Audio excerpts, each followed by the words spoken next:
Hi, I'm Wendy Hollander. It's spring where I live, as you can see by the flowers I just picked from my garden. What a great time to start to talk about new beginnings and new drawings. And I want to start with, I'm really excited to announce that I finally, I think we need a drum roll, have found a new paper to use. Some of you may know that for many, many, many years I have used a hot-pressed watercolor paper made by FABRIANO called ARTISTICO. And I really liked that paper, and I liked the way it worked with my pencils and my watercolor.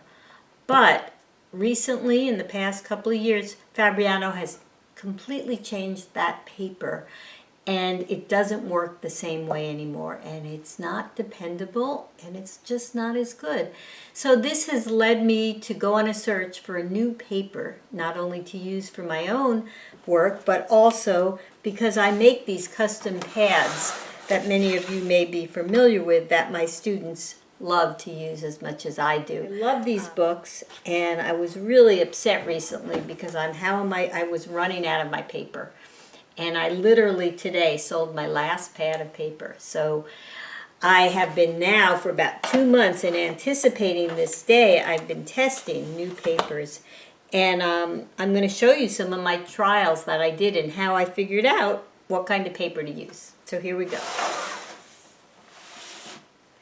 First of all, here is my practice sheet of my old beautiful FABRIANO paper that I liked. And what I liked about it was it's not too rough. It's not too smooth, because if it's too slippery, it won't receive enough layers of color pencil and watercolor in an even way. It has to be just the right surface for that.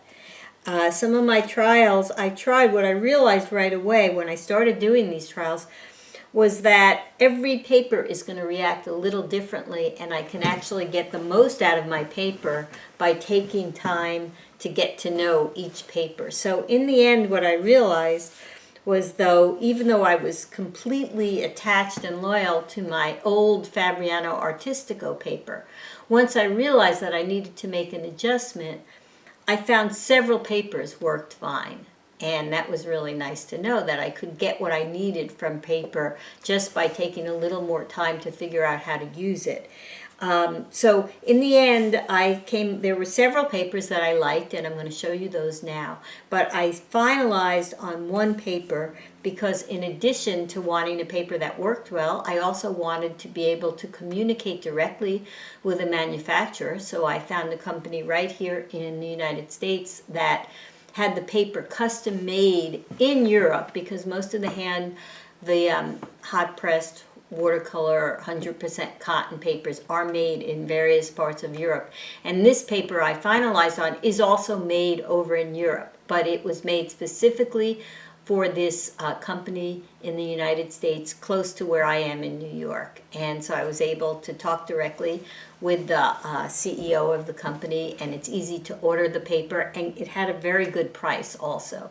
So I ended up with two papers that were close in the running, and price was part of that, and then I decided on this one paper. So before we start the drum roll and I show you the winner, let me just show you some of the papers that I've tested. This one here is by STILLMAN and BIRN called ZETA, and it works not bad. And this company makes little pads with this paper in it, but they don't have a spiral, and so I don't like really using pads that are like a notebook or a book style, because it's hard to keep them open when you're working. But that's one paper. This is another one by a company called Fluid, which I also liked. It's a little smooth, but it worked pretty good, I have to say.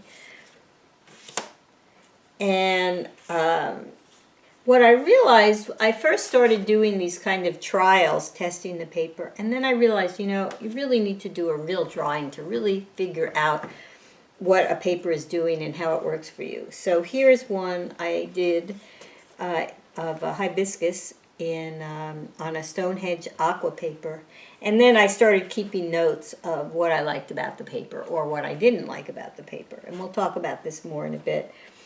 I also took the new FABRIANO paper and did a drawing on it to see how it was working.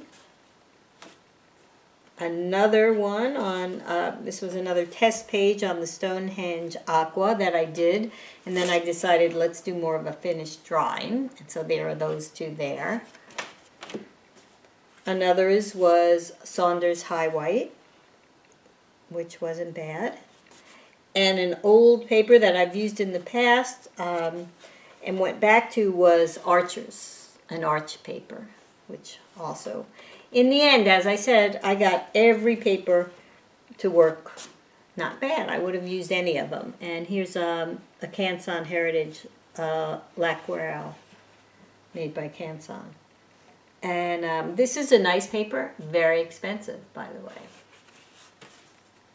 The Arches is good too, and also a bit more money, as is, I believe, the Saunders, made in England. But like I said, I was able in the end to work with these. I'm not showing you the ones I didn't like. So if you're really interested in those, I'll show you those another time. Here's the new Fabriano. The Fluid, the ZETA by STILLMAN and BIRN, and then the Stonehenge Aqua. And what I ended up deciding on, for a variety of reasons, was, and now the winner is Stonehenge Aqua. I like this paper. It has a deckled edge on two sides, if you like, 22 by 30 inches, no watermark on the paper. They purposely left it off, which works for me because I cut my paper down and the watermark would often get in the way. And what was interesting to me also was it was confusing the right and the wrong side, and the watermark was no help with that because I often worked on what was considered the wrong side of the paper. Anyway, so the Stonehenge Aqua, I liked it. It took the color well. I was able to get really nice, bright, vibrant color. The watercolor worked well on it. It didn't bleed out too much. I had pretty good control with it. I was able to use an embossing tool to get some fine lines and details, and a deep, rich color when I needed it, and fine lines when I needed them. And let's see. Sharp lines and edges, fine details, bright colors, very good darks, able to use watercolor, color pencil, and embossing tool. All the things. And one more thing important to me, the ability to erase. I want a paper that will allow me to erase it and still hold up. So this paper was great. So I'm excited to tell you all that I will be having it, and I'm going to offer it now on the pads of paper, as you see here, in 3 sizes. We'll have the small pocket size. And now I'm also adding in 5 by 7, so a bit bigger than that. And then here, as I showed you before, the 8.5 by 11 paper. So I hope you'll try some of this Legion paper that's called Stonehenge Aqua, and I hope you like it as much as I do.